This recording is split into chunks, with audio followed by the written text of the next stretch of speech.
Muling dumating si Johnny Bunuan, isa sa mga dating sundalo na kabilang sa Brigade 18 sa Office of the Ombudsman para sa nagpapatuloy na fact-finding investigation kaugnay ng umano'y maleta delivery scheme.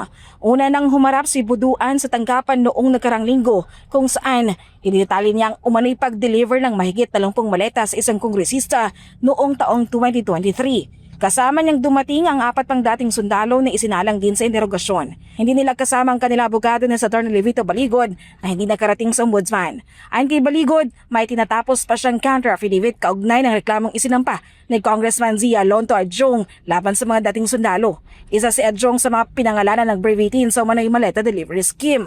Ang pagpapatawag ng ombudsman ay para sa kanilang case conference. Hindi naman na-interview ng media ang 5 dating sundalo matapos ang halos 8 oras nilang pagsagot sa mga tanong ng mga investigador. Ipagpapatuloy ng ombudsman sa Huwebes, June 18 ang fact-finding investigation kaugnay ng mga binolgar ng mga dating sundalo sa umano'y hatiran ng pera sa mga matataas na opisyal ng gobyerno.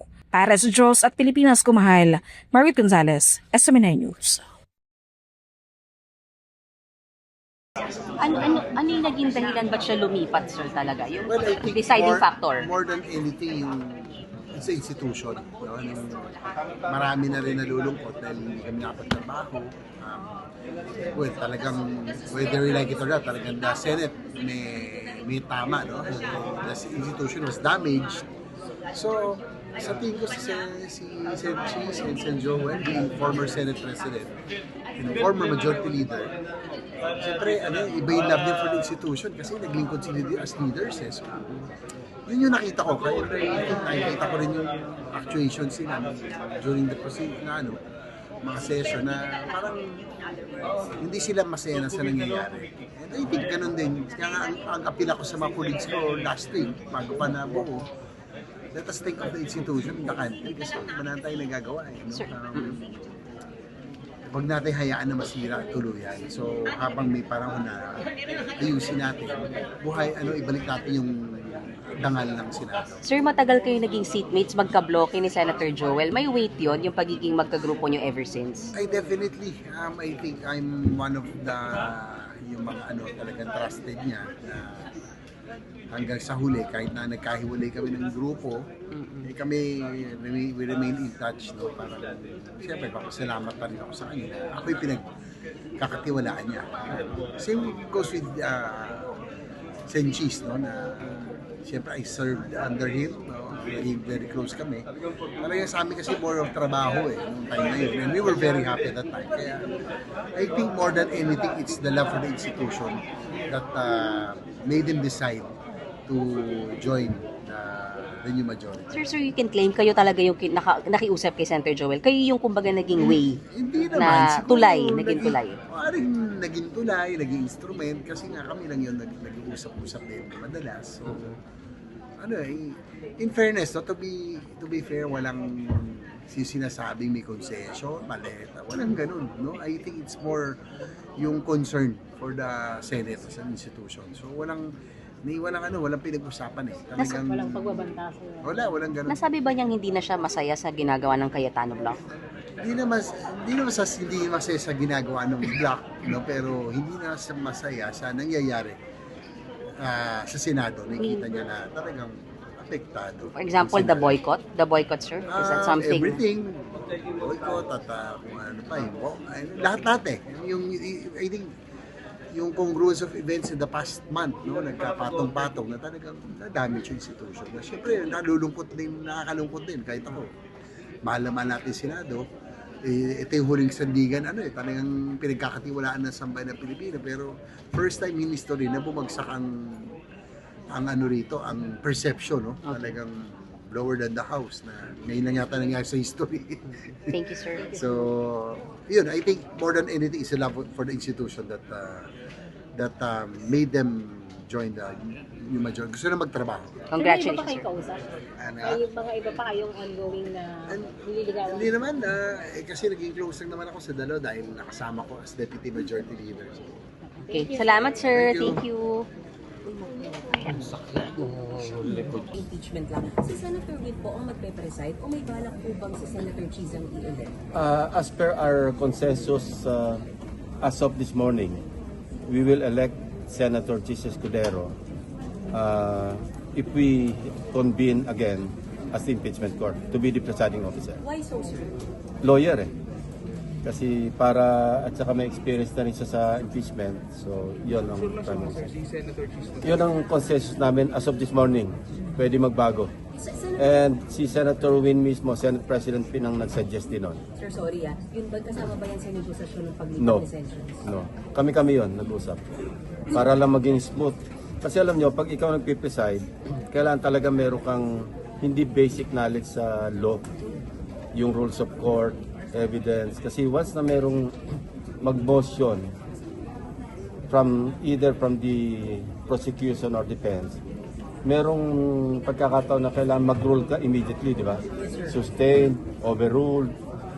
Hindi naman pwedeng kada motion ibabalik ka sa body. When will that happen, sir? The election of Sanchez as presiding officer? Pag nag-convene uli kami, I think July 6. July 6 Yeah, yan, sir. July 6. Sir, pag yung si invitation ng kay Cayetano, block na lang ba yun? O meron pa rin? I don't know. Depende. Kung sasagutin ng Supreme Court, sasagot kami. Kung sabihin ng Supreme Court, denied dahil moot and academic, that's it. Although mayroong mga ibang issues dun eh. Like yung inamend namin yung rules of impeachment kasama sa question. So kung itatake ng Supreme Court yon, necessarily they will ask for the comment kung bibigyan ng due course. Nag-offer lang ng cooperation sa Senator Alan. Is that a welcome idea? Well, an offer is an offer. We want to see the actual action nung kanyang offer of reconciliation. And by their absence today, Well, it doesn't, it doesn't support the call or offer of reconciliation. Kasi the mere fact that they're not here, all of them, well, it negates whatever sincere offer he made this morning. So hindi talagang I hope they will catch up this afternoon. Okay. salamat, sir. Thank you. Bago ng leadership. I'm very happy. It's time for healing and move on na tayo. Set aside all the differences and work again for the sake of the Philippine people. Do you think they set aside yung differences considering na wala pa yung mga minority senator today? Well, I don't know why they're not here. I cannot speak for themselves. Pero siguro baka hindi pa nila matanggap. Although si Senator Alan Peter Cayetano or Alan Cayetano, tanggap naman niya. I don't know dun sa iba.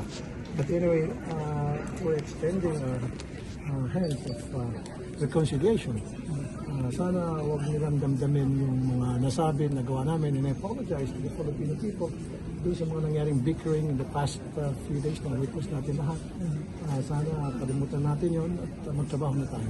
Do you think magiging normal, maayos na yung operation ng Senate starting today? I hope so. Siguro naman, most of the senators sa minority, I know for a fact that some of them are decent, level-minded senators. So, they'll come to the senses na kailangan makamove on na rin tayo, alang-alang sa taong bayan at magtrabaho na. Ngayon, yung mga ayaw magtrabaho, nasa kanila na yun. Will kayo mag-reach out sa kanila, sir? Of course, dapat kami mag-reach out kami majority. We will reach out to them. I'm sorry? That I don't know. Maybe they're trying to lick their wounds. I don't know. I mean, well, ginagawa naman talaga yan. And then, makareform sila. And this is my message doon sa mga taga-minority. Mga boss, kalimutan natin yung mga nangyari, mga nasabi, mga nagawa. Tapos na yun, sport lang. Magtrabaho na tayo. Sir, papayag ba kayo na nasa inyo ang leadership pero kanila daw ang Blue Ribbon Committee? According to Senator Ay, hindi pwede kasi kami na yung bago na ano. Pero sir, madadagdagan pa ba si Senator Joel? May susunod pa? I don't think so. SC petition mooted na yun. Yung SC petition mooted na yun. Palagay ko. Sir. Pwede na magpapagalitan na tayo. Thank you, sir. Thank you.